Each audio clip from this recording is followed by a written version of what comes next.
What's good, YouTube? Welcome back to another video, and today I got something really special for y'all.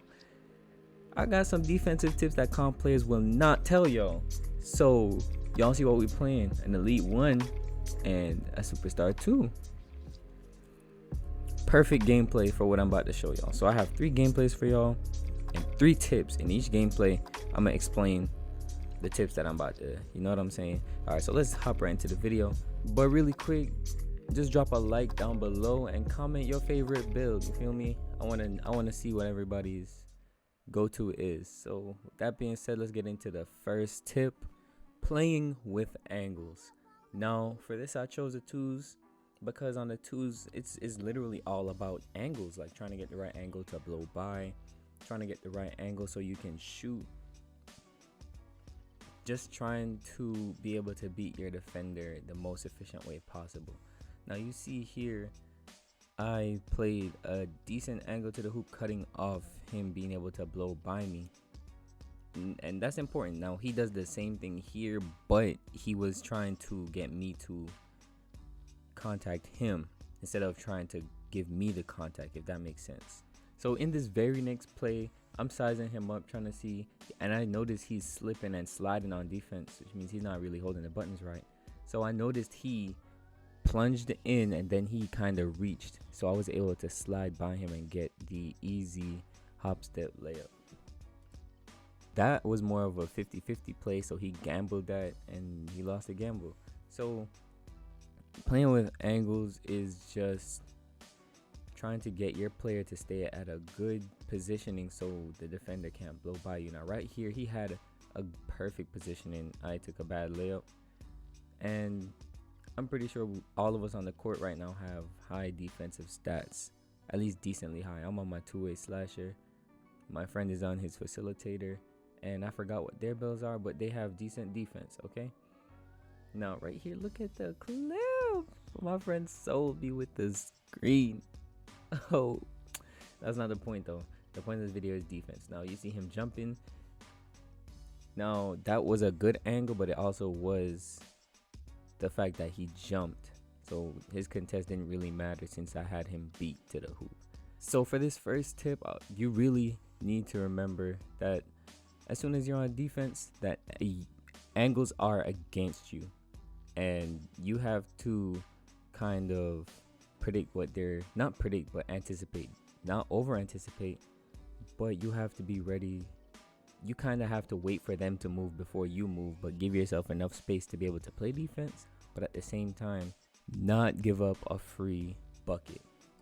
A lot of what comp players do is bait. They'll go back and forth playing the mid perimeter. You see my friend falling asleep on defense. I clamped the 3, or I clamped the shot, trying to force him to go into drive, but my teammate fell asleep. Now you see right here, that's another perfect example of playing angles because he's a guard, and this is another example of playing angles. I'm gonna let those play back. So right here, you see him meeting the big man where he's post spin into, and he does it again, but because the big man runs out of stamina, he forces a pickup. Now that's a good ass example of playing the angle. And right here is another one in the exact same play. Now you see right here where I am, I'm gonna play up a little bit so that the stretch doesn't shoot, and then as soon as I see where my man is, I'm cutting down the middle into the passing lane, and I'm holding square, and I catch the ball instead of him getting the pass animation.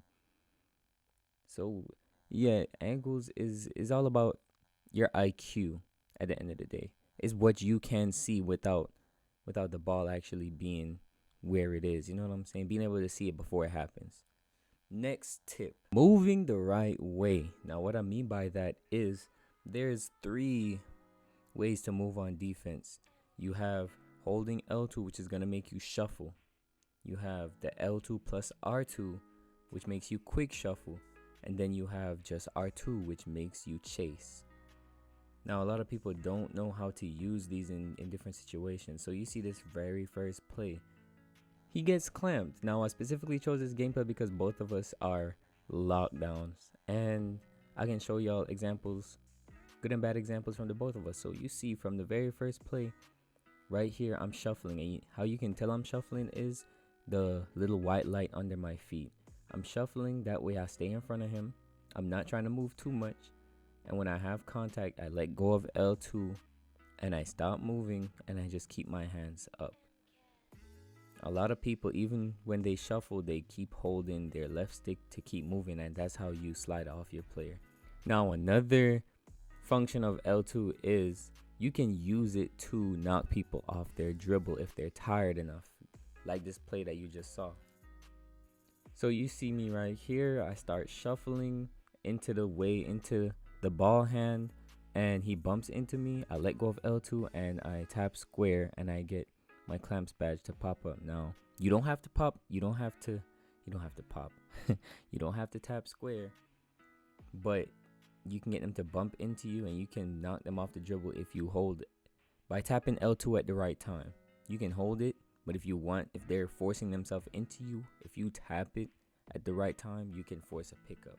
So this play right here, you see the white light appears under my feet when there's contact, and he's tired, so I was able to knock the ball out of bounds. You should be able to tell by now when a player is tired just by the animations they're getting.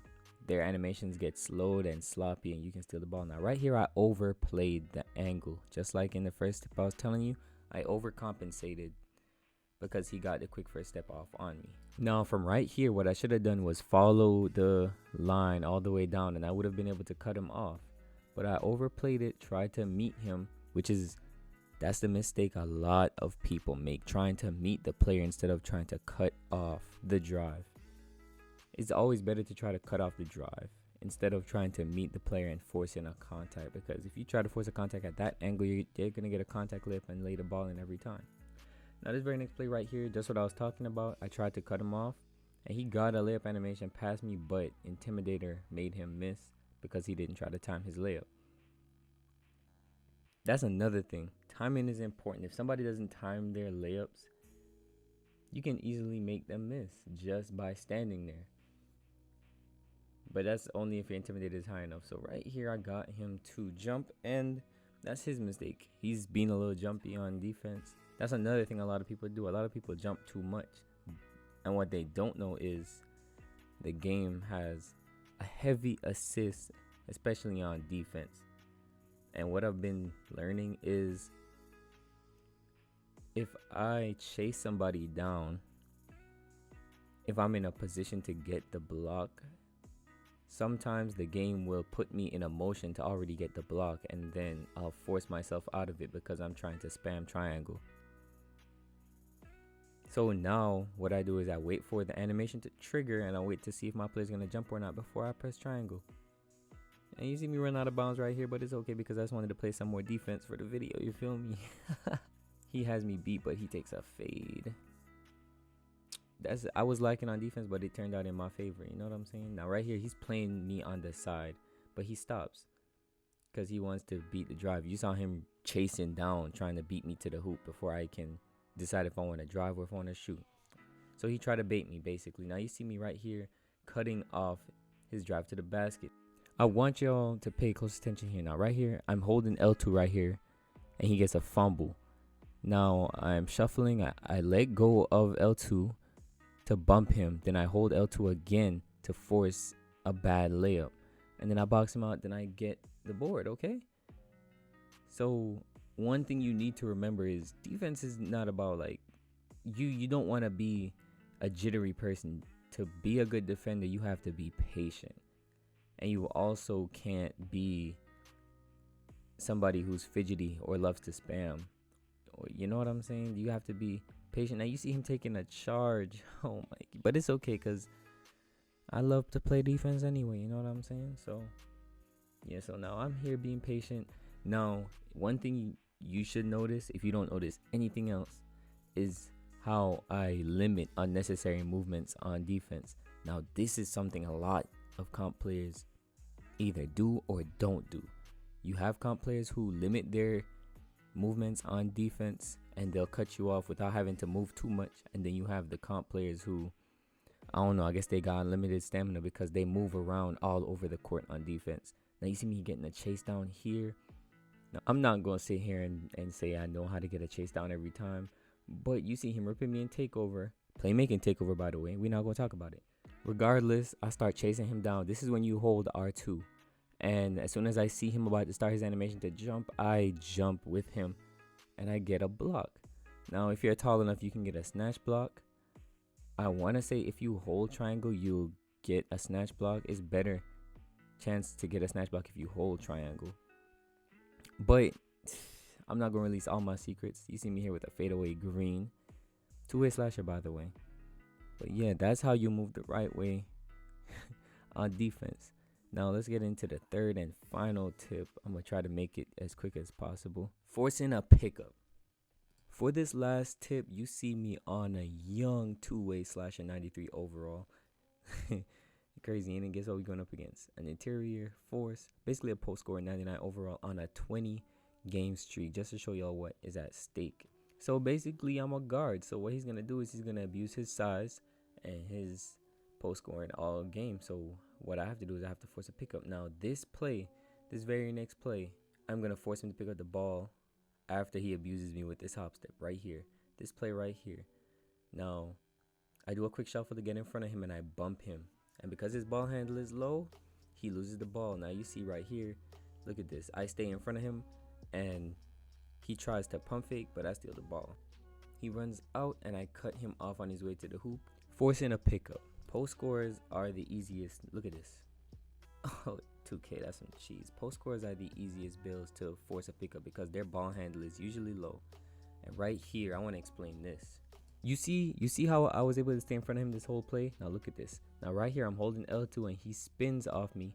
I quick shuffle to stay in front of him and I let go of R2 and I hold L2 only with my right stick up to cut him off from hop stepping around me. And you see me forcing another pickup here. The key to the pickup when the ball handling is low is tapping L2 at the right time. Now right here, he gets a bad post spin animation, which is crazy because he's in takeover. And I was able to pluck the ball because he exposed it in front of me. Now look at this. This is another example of a good chase down. And this is crazy because people don't usually play that. And he turned around really fast for a post score for his speed and stuff. He is in takeover, so his speed and stuff has increased. But it is what it is. I'm tired. I take a shot, and that's game. That's it for this video. You see me taking the streak, my flames. Thanks. That's it for this video. I hope y'all enjoyed it. I hope y'all learned something. I hope this helped you be a better defender. If you want more tips like this, drop a like on the video. And I'll see y'all in the next one. No Face Gaming, signing off. Peace.